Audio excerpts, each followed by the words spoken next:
Hello student, आप सभी का स्वागत। मैं ताराचंद। आज हम बात करते हैं बीए पार्ट थर्ड, सामाजिक विचारक। इसका जो टॉपिक था, जो विचारक है वह है इमानुएल दुर्कheim। और इमानुएल दुर्कheim के संबंध में हमने कुछ टॉपिकों का पहले जिक्र किया था, चर्चाएं की। आज हमारा जो एक पार्ट की दृष्टि से ये प्रश्न महत्वपूर्ण है, कभी कभार इससे प्रश्न पूछ लिए जाते हैं, और ये टॉपिक है आत्महत्या, ली सुसाइड अथवा दी सुसाइड। वैसे हमने इमानुएल दुर्कheim के संबंध में 4 महत्वपूर्ण पुस्तकों के बारे में भी हमने कुछ चर्चाएं की। जो पहली जो पुस्तक थी, the division labour and society, समाज में श्रम विभाजन, जो सन 1893 में प्रकाशित हुई। दूसरी जो पुस्तक है the rules of sociological method, जो सन 1895 में प्रकाशित हुई, 1895। और तीसरी जो पुस्तक है वह है ली सुसाइड अथवा दी सुसाइड, जो 1897 में प्रकाशित हुई। एक पुस्तक और है जो महत्वपूर्ण पुस्तक है, the elementary for religion of life, धार्मिक जीवन का प्रारंभिक स्वरूप। ये पुस्तक सन 1912 में प्रकाशित हुई। और इसके बाद में बहुत सारी वैसे बुक्स हैं, लेकिन अधिकांशतः पेपर के अंतर्गत बीए पार्ट थर्ड में अधिकांशतः 4 पुस्तक ही महत्वपूर्ण हैं जो अब तक पूछी गई है। केवल हम उन्हीं के बारे में बात करते हैं। तो अब हमारा जो टॉपिक है वो है आत्महत्या अर्थात दी सुसाइड या ली सुसाइड। तो सुसाइड क्या है, आत्महत्या क्या है और लोग क्यों करते हैं, इस बात का, ये कितने प्रकार की होती है, इस संबंध में इमानुएल दुर्कheim ने करीबन आज से बहुत समय पहले इस बात को स्पष्ट कर दिया गया है कि आत्महत्या एक वह व्यावहारिक क्रिया है जिसे व्यक्ति जानबूझकर अथवा सोच विचार करके ऐसा कदम रखता है जिसका परिणाम मृत्यु है। अर्थात वह व्यवहार, व्यक्ति का वह कार्य, वह क्रिया जो इसमें ऐसा कदम रखता है जिसका परिणाम मृत्यु है, वो हमारी आत्महत्या कहलाती है। आत्महत्या वह कार्य जो जानबूझकर के ऐसा कदम उठाता है जिसका परिणाम मृत्यु है। अर्थात एक व्यक्ति सोच समझकर ऐसा व्यवहार, ऐसा कार्य करता है जिसका एक अंतिम परिणाम निश्चित रूप से मृत्यु है, वो हमारे लिए कहलाती है आत्महत्या। वैसे इमानुएल दुर्कheim ने आत्महत्या को एक व्यक्तिगत कार्य न मानकर के सामाजिक कारक माना है।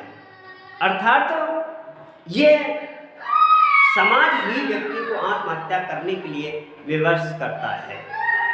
इमानुएल दुर्कheim ने आत्महत्या के 4 प्रकारों का भी उल्लेख किया है, जैसे कि आत्महत्या अर्थात वह क्या क्रिया, वह व्यवहार जिसमें एक व्यक्ति प्रत्यक्ष या अप्रत्यक्ष, सकारात्मक और नकारात्मक रूप से एक ऐसा कदम रखता है जिसका परिणाम अंतिम रूप से मृत्यु है। परिभाषा की दृष्टि से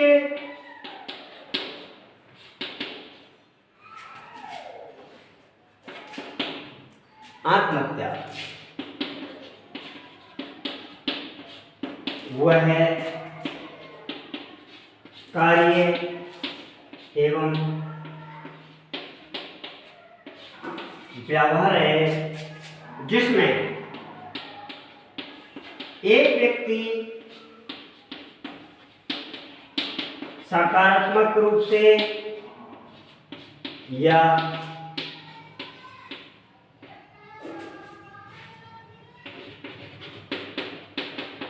नकारात्मक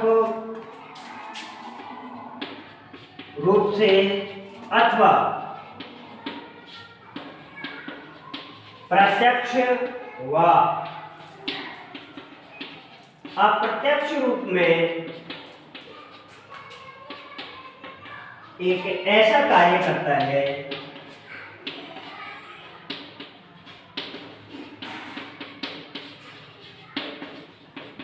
जिसका अंतिम परिणाम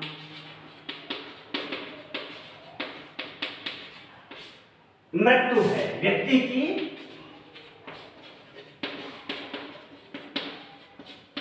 मृत्यु है वह आत्महत्या है, वह आत्महत्या है। अर्थात किसी भी व्यक्ति या एक व्यक्ति सोच समझ करके एक ऐसा कार्य करता है, एक ऐसा कदम उठाता है जिसका परिणाम अंतिम रूप से मृत्यु है, आत्महत्या है। प्रत्यक्ष रूप से, अप्रत्यक्ष रूप से या सकारात्मक रूप से या नकारात्मक रूप से कोई ऐसा कार्य करता है, कोई ऐसा व्यवहार करता है जिसकी मृत्यु निश्चित है। अर्थात जानबूझकर के कोई व्यक्ति ऐसा कदम रखता है कि जिसका परिणाम मृत्यु है, आत्महत्या है। इसमें व्यक्ति हमेशा ध्यान रखें, सोच समझ करके जानबूझ करके आत्महत्या के अंतर्गत एक ऐसा कदम रखता है जिसका परिणाम मृत्यु है, वो हमारे लिए आत्महत्या कहलाती है। आत्महत्या का जो प्रमुख कारण, जो कारक माना गया है, वो व्यक्ति ना होकर के समाज माना गया। अर्थात समाज को ध्यान में रखते हुए, समूह को ध्यान में रखते हुए, समाज के दबाव के कारण व्यक्ति एक ऐसा कदम रखता है जिसका परिणाम निश्चित रूप से आत्महत्या है। लेकिन यहाँ पर हम बात करते हैं सकारात्मक अथवा नकारात्मक। सकारात्मक का अर्थ होता है कि एक व्यक्ति अपने आप को गोली दाग दे या गोली से मर जाए, यह हमारा रहा सकारात्मक। नकारात्मक रूप से किसी कमरे में आग लगा करके उसके अंदर बंद हो जाना और अपना अंतिम लीला समाप्त कर लेना ही आत्महत्या है। वैसे दुर्गम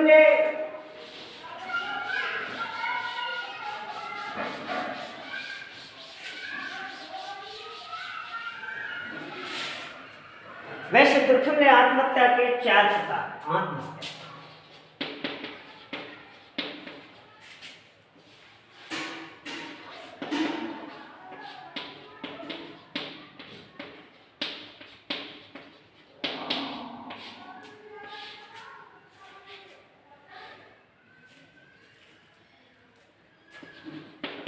चार प्रकार।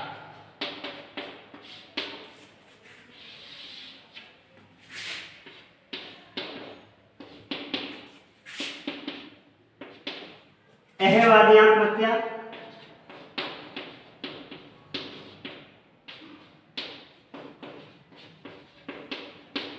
या अहंवादी या अहंवादी,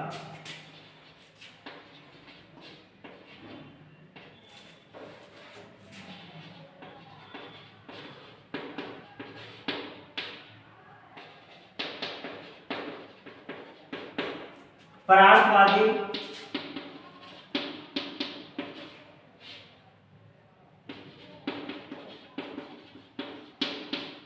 आदर्श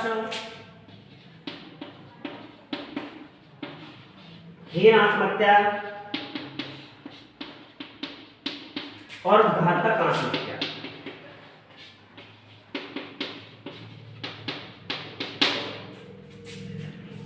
इमाम दुर्कम ने आत्महत्या के 4 प्रकार बतलाए हैं। सबसे पहले अहंवादी, जिसका अहम बहुत ज्यादा प्रबल होता है।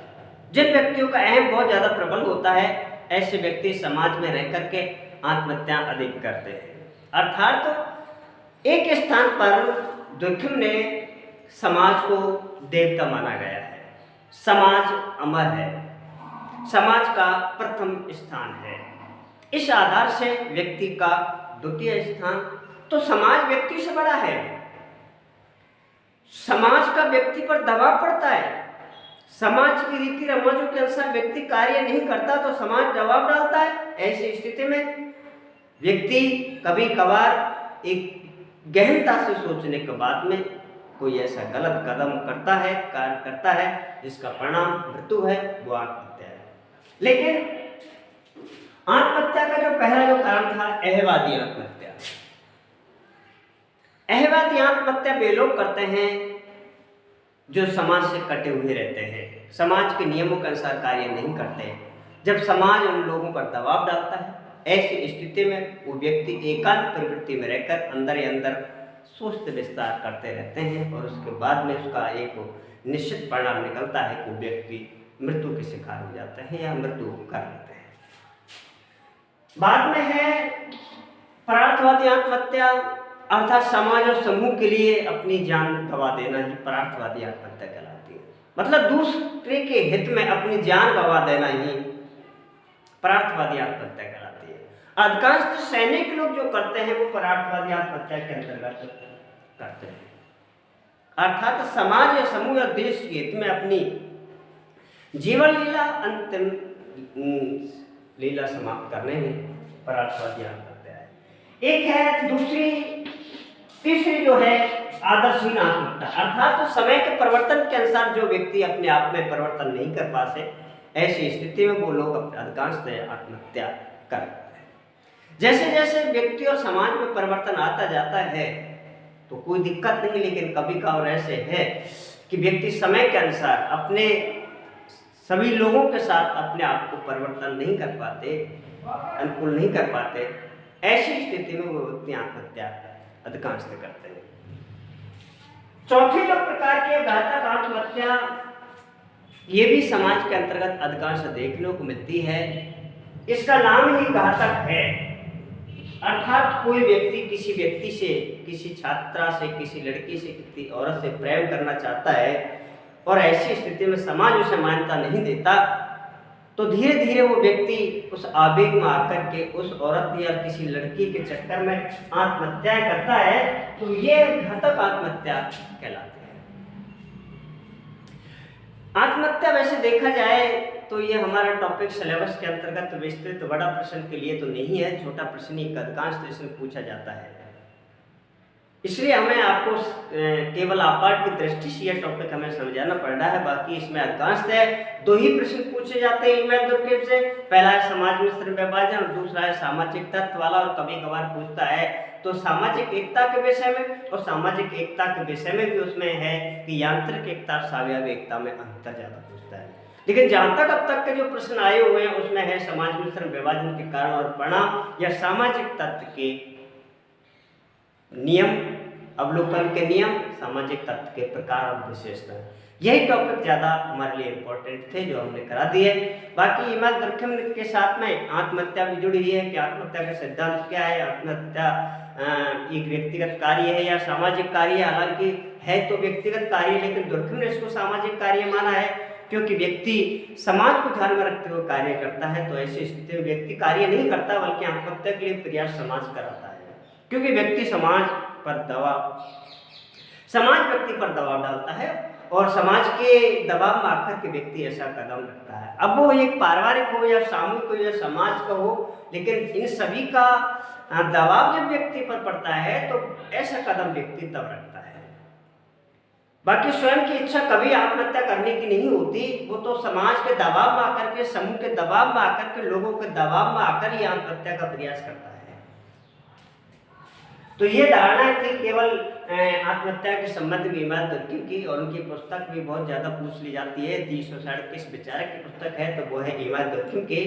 और ज़्यादातर आत्महत्या के कितने प्रकार होते हैं तो यहाँ पर 4 प्रकार हैं। अहमवादी आत्महत्या या अहमवादी आत्महत्या एकांकीपन के अंतर्गत जब व्यक्ति समाज या समूह किसी परिवार से कट जाता है, लोगों से कोई वास्ता नहीं रखता, तो वो अंदर ही अंदर घुटता रहता है, तो ऐसे व्यक्ति को हम आत्महत्या करने वाले व्यक्ति को अहमवादी आत्महत्या के अंतर्गत, जैसा कि आपने कभी कभार उदाहरण देखा होगा, कभी कभार कोई व्यक्ति या छात्र या छात्रा फेल होने की स्थिति में वो आत्महत्या कर लेती है, तो वो क्या करती है कि अपना आईना दर्पण समाज के रूप में देखती है कि यार सभी लोग पास हो गए, मैं इतनी मेहनत करने के बावजूद भी मैं फेल हो गई, और सभी लोग या समाज के लोग मेरे से क्या कहेंगे। तो इस बात को ध्यान में रखते हुए अंदर ही अंदर घुटती रहती है, और उसके बाद में फिर उसका परिणाम निकलता है कि स्वयं को अपनी अंतिम लीला समाप्त कर लेती है। तो अधिकांश जो फेल होने वाले छात्र या छात्राएं हैं वो अहमवादी आत्महत्या करते हैं क्योंकि वो समाज में अपना आईना देखते हैं। दूसरी बात है कि परार्थवादी आत्महत्या वे लोग करते हैं जो समूह में इतना घुल मिल जाते हैं कि अपने आप को वो भूल जाते हैं, जबकि अहमवादी आत्महत्या वाले समूह से बिल्कुल कट जाते हैं, पृथक हो जाते हैं, समाज पर उनका कोई वास्ता नहीं रहता। ऐसा कारण क्या है कि वो समाज उन लोगों पर दबाव डालता है, वो नियमों के अनुसार कार्य नहीं करते, समाज उन्हें अलग कर देता है। अलग करने के बाद में उनके अंदर अहम आ जाता है, वो समाज से कट जाते हैं, उन्हें हम कहते हैं अहमवादी आत्महत्या।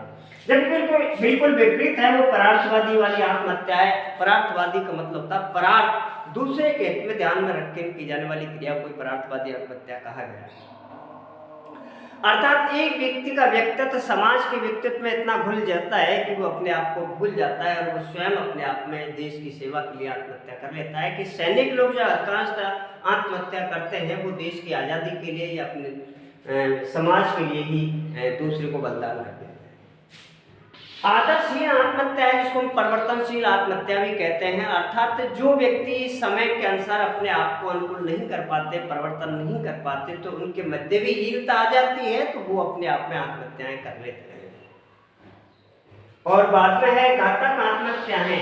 आवेग में आकर के ऐसी आत्महत्याएं व्यक्ति कर बैठता है, जिसके कारण मैंने आपको एक उदाहरण दिया था कि यदि एक व्यक्ति किसी स्त्री के साथ में संभोग करना चाहता है, लेकिन समाज इस बात को मान्यता नहीं देता कि किसी दूसरी स्त्री के साथ हम संभोग कर सके, तो ऐसी स्थिति में वो जरूरी है कि हम करेंगे तो किसी के साथ करेंगे, नहीं तो जो भी हमें प्रेम प्रसंग इत्यादि देखने को मिलते हैं वो घातक आत्महत्या के अंतर्गत ही आते हैं।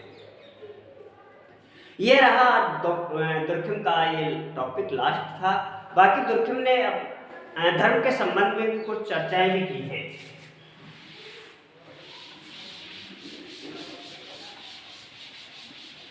इमाम दुर्खिम ने धर्म के संबंध में कुछ धार्मिक जीवन का प्रारंभिक स्वरूप, धार्मिक जीवन,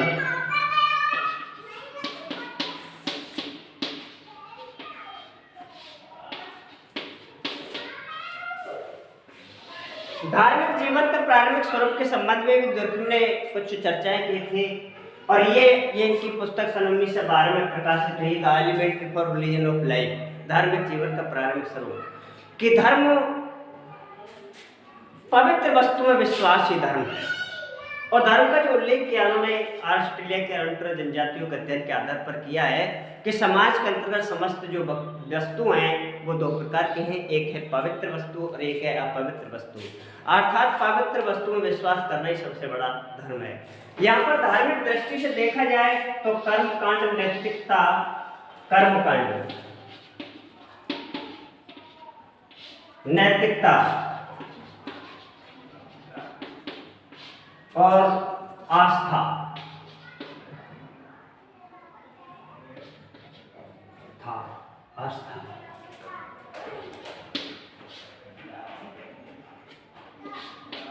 इन तीनों का योग धर्म है। अर्थात तीनों का योग नैतिकता, कर्मकांड और आस्था, विश्वास।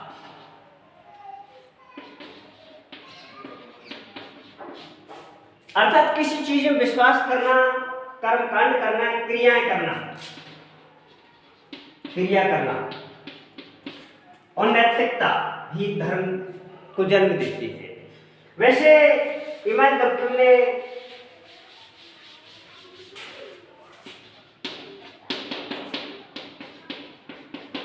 पवित्र